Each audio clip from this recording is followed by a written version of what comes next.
À 77 ans, Patrick Balkany a cessé de se taire. Après des années de silence, de regards fuyants et de phrases polies, l'ancien maire de Levallois a choisi de parler.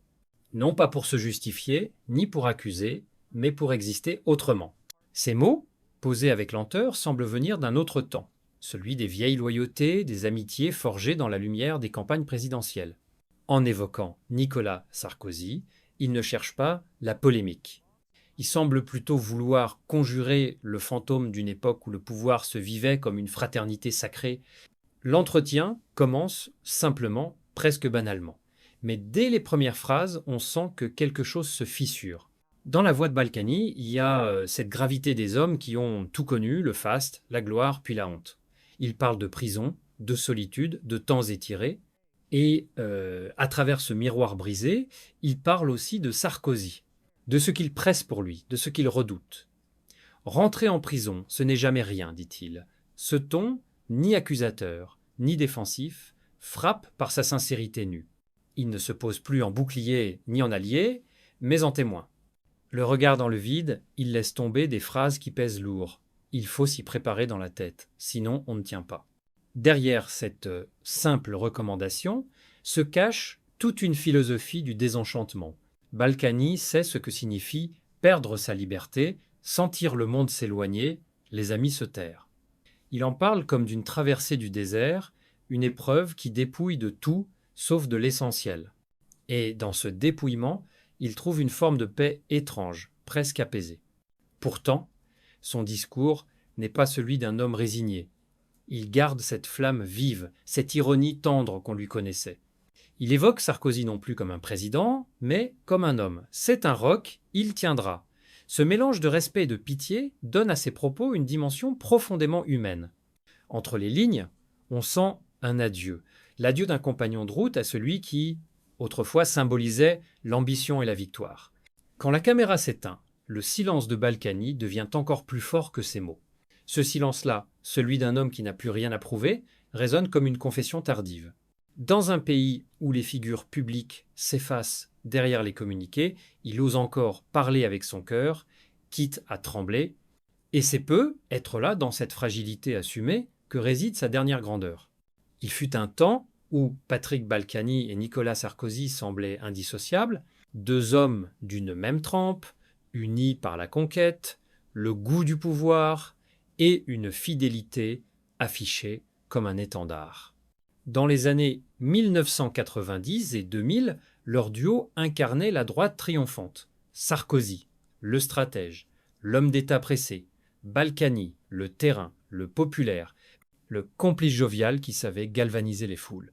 Ensemble, ils formaient un binôme parfait, cimenté par la réussite et la complicité, mais derrière les sourires et les accolades se cachait un lien plus complexe, tissé d'admiration et de jalousie, de confiance et de crainte. Sarkozy grimpait, Balkany consolidait. L'un faisait les discours, l'autre faisait le travail de l'ombre. Et à mesure que l'un s'élevait, l'autre sentait le sol se dérober sous ses pieds. Leurs chemins, jadis parallèles, ont fini par diverger dans le silence. Ce qui les unissait, la loyauté politique, est devenu ce qui les séparait, la vérité du pouvoir. Balkany avait pour Sarkozy une affection sincère, presque fraternelle. Il voyait en lui le fils spirituel d'une droite qu'il avait servi toute sa vie. Mais lorsque les ennuis judiciaires ont commencé, cette amitié s'est muée en ombre. Sarkozy, absorbé par sa propre survie, s'est éloigné. Balkany, lui, a encaissé seul. Derrière les murs gris de la prison de la Santé, il a compris que la loyauté n'existe que tant qu'elle sert. Ce désenchantement, il ne le dit pas frontalement. Il le laisse transparaître dans ses silences, dans ses demi-sourires.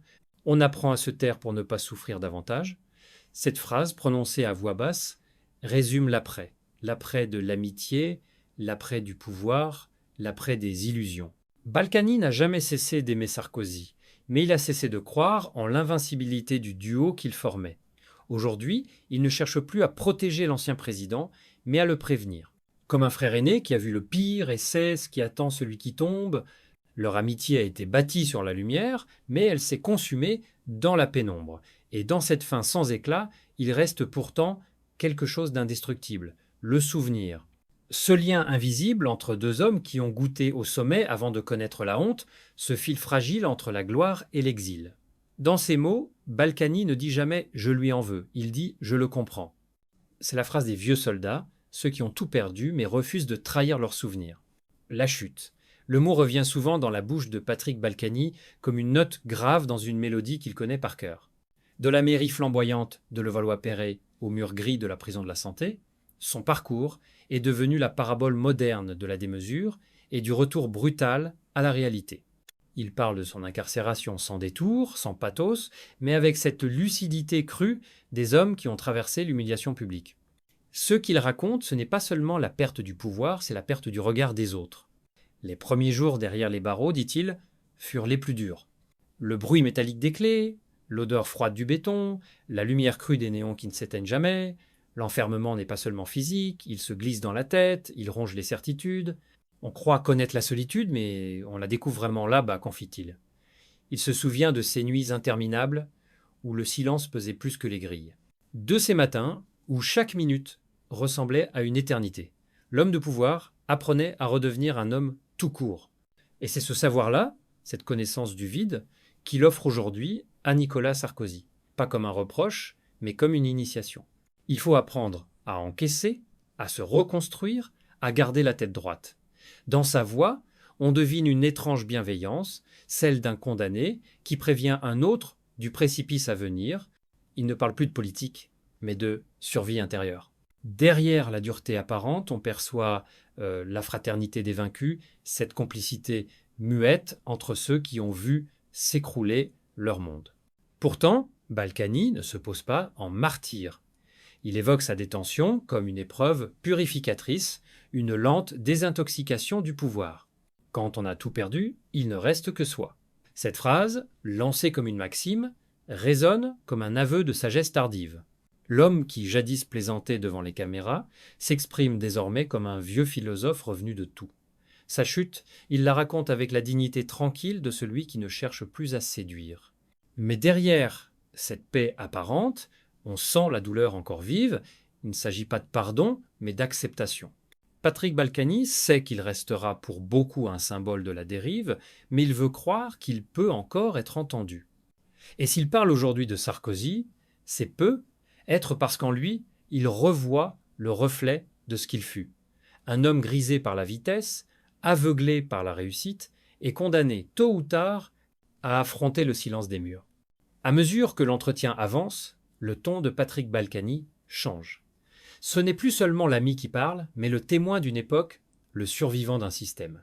Derrière ces phrases apaisées, on devine un constat amer, celui d'un monde politique rongé par ses propres excès. En évoquant Nicolas Sarkozy, il ne se limite pas à l'homme, mais à ce qu'il représente une génération de dirigeants persuadés d'être intouchables, jusqu'à ce que la justice, le temps et la fatigue viennent leur rappeler qu'ils ne sont que des hommes. Le pouvoir, dit-il, c'est une drogue. On croit qu'on le contrôle, mais c'est lui qui finit par vous posséder. Cette phrase tombe comme un verdict. Balkany sait de quoi il parle. Il en a goûté tous les arômes, de la séduction à la brûlure. Il se souvient de ces années où tout semblait possible, où chaque dîner, chaque poignée de main avait le parfum d'un marché secret. L'adrénaline, l'argent, les alliances, les promesses, la machine politique française tournait à plein régime, et lui en faisait partie, sans réserve ni remords, mais maintenant, il décrit ce monde avec distance, presque avec tendresse. Il ne crache pas sur son passé, il le dissèque. On voulait changer la France, on a fini par se changer soi-même. Dans cette confession, il y a toute la tragédie d'une génération. Ces hommes, qui croyaient incarner la République, ont fini par devenir ses caricatures. Leurs querelles internes, leurs trahisons, leurs arrangements obscurs ont peu à peu effacé leurs convictions. Balkany le reconnaît, il a participé à ce théâtre et il en paie encore le prix. En parlant de Sarkozy, il parle aussi de lui, de cette illusion partagée de toute puissance. Leurs destins, comme deux lignes parallèles, se croisent encore dans le miroir de la désillusion. Ce qu'on appelle la loyauté, c'est souvent la peur de perdre sa place, glisse-t-il, mi-sérieux, mi-fataliste. Derrière ce constat, il y a la fatigue d'un homme qui a tout vu, les visages qui sourient devant les caméras, puis se détournent dès que la tempête arrive. Et pourtant, au cœur de cette critique, il reste une forme d'amour, un amour blessé pour la politique, pour ce qu'elle aurait pu être. Balkany ne rejette pas son passé, il le regarde comme on regarde une vieille photo jaunie, à la fois fier et honteux. En livrant ses vérités, il se libère non pas du jugement des autres, mais du poids de la dissimulation. Ce qu'il dit en creux, c'est que la chute n'est pas la fin. C'est le moment où l'on voit enfin les choses comme elles sont. Parler de Patrick Balkany sans évoquer Isabelle serait une trahison. Depuis plus de 40 ans, elle est son écho, sa force, sa part indomptable. Ensemble, ils ont formé un couple à part dans la vie politique française, indissociable, flamboyant, parfois détesté, toujours fascinant. Leurs destins se sont entrelacés jusqu'à devenir une seule histoire, celle d'une ascension fulgurante et d'une chute partagée. Quand Balkany évoque Isabelle, sa voix change, moins dure, plus lente. Il y a dans ces mots la gratitude d'un homme qui sait ce qu'il lui doit. Elle fut sa conseillère, sa stratège, son rempart. Dans les années 1980, ils ont bâti Levallois comme on bâtit un royaume. Ils régnaient sur la ville avec un mélange d'autorité et de charme, s'affichant partout, inséparables, presque mythiques.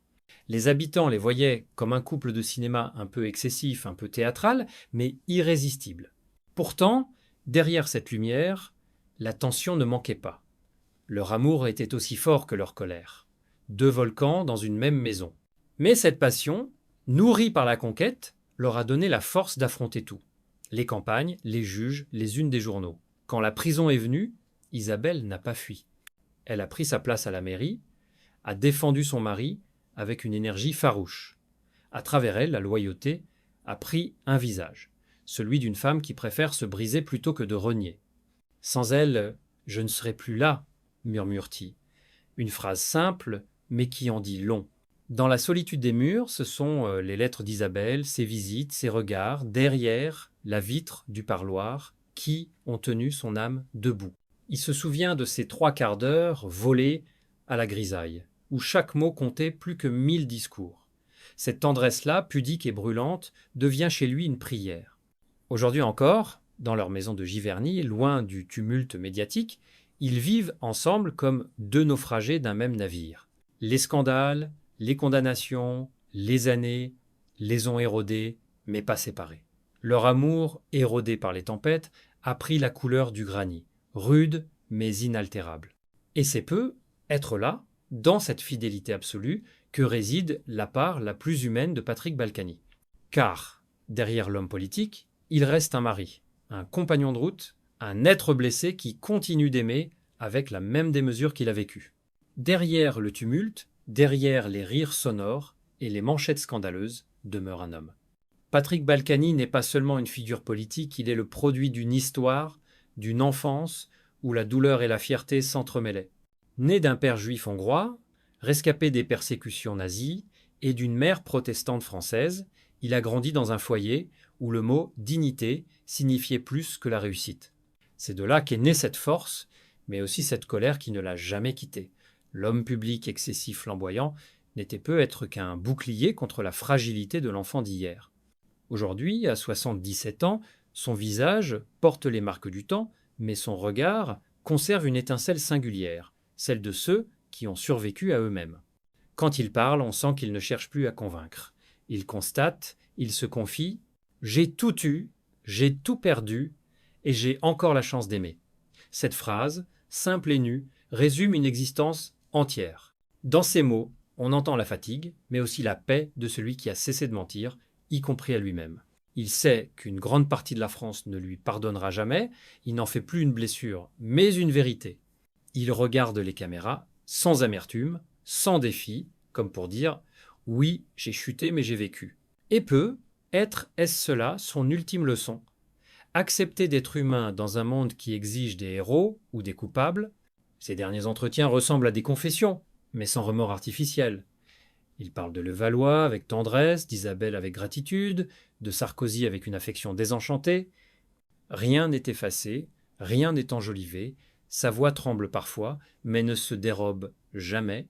Loin des ors de la République, il demeure ce qu'il a toujours été, un homme qui refuse d'abandonner, même face au silence. Et quand il conclut, on entend l'écho d'une vérité universelle, le pouvoir passe, la gloire s'efface, mais la mémoire des cœurs, elle, persiste. Patrick Balkany, qu'on l'admire ou qu'on le condamne, reste cette figure contradictoire, à la fois lumière et ombre, arrogance et tendresse, symbole d'une époque révolue où l'homme comptait plus que son image,